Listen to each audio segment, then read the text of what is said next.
Who's this one go out to? Okay, this one goes out to all the people with an unfortunate phenotype.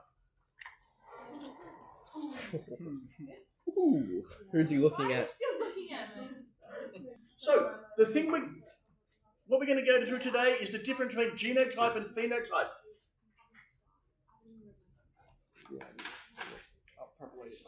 Genotype is the alleles that you have.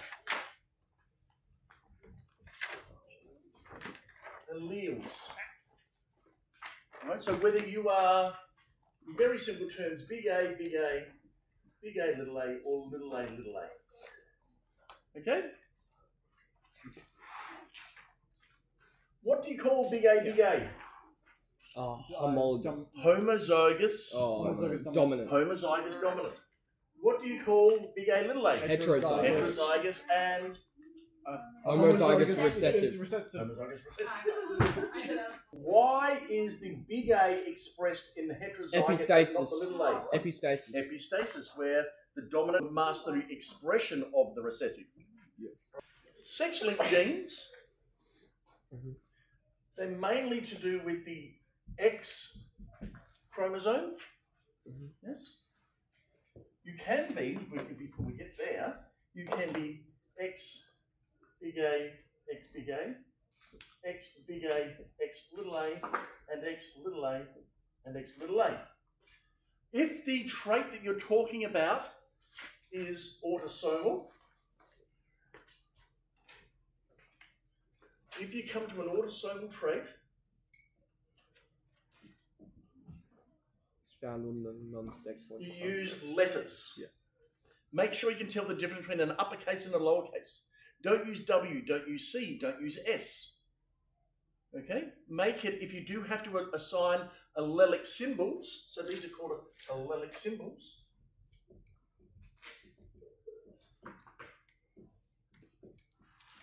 Make sure it's to do with the question. Okay? So they normally ask you to do it and you'll do big T and little t for toes or tongues. Okay? You have to make it to big E and little e to do with eyes or something like that. You have to make it to do with the question. You can't keep reverting back to big A and little a. They want to know that you've got a brain.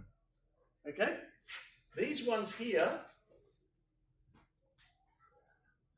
are sex linkage. I've left a little space here for a reason. Now, so this is homozygous for an X-linked dominant, okay? This one here is a carrier.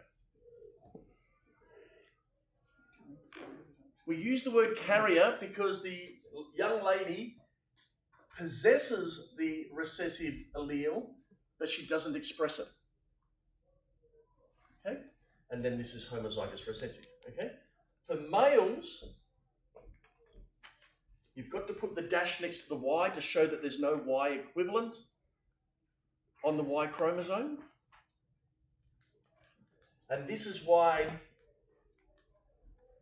sex-linked diseases affect males more than females, is because they can't be carriers.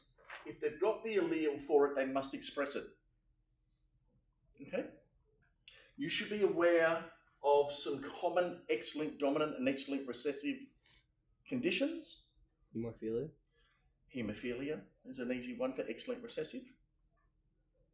Okay? For these ones up here, for autosomal, you need to be aware of other words like, or other concepts like simple dominance, codominance, and incomplete dominance.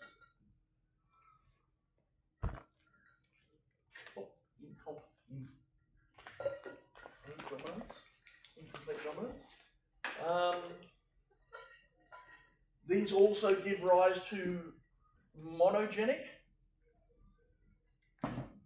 which means it only concerns one gene, and monogenic traits show discontinuous variation.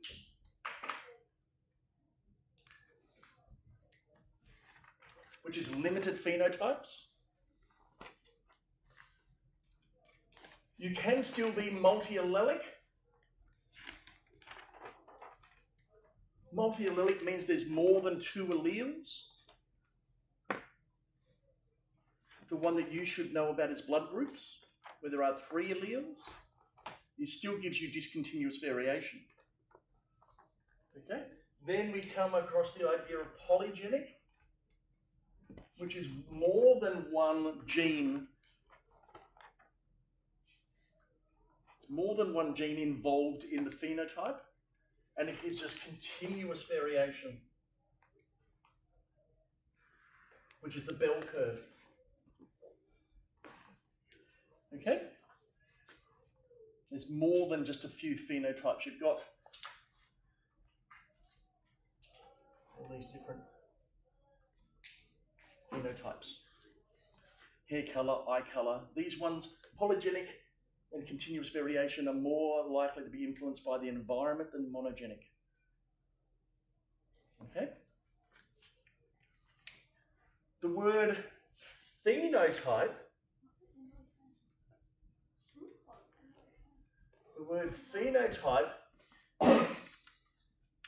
is how all of this is expressed. It's what it looks like. Okay, it's how this gives us phenotype. It can be morphological.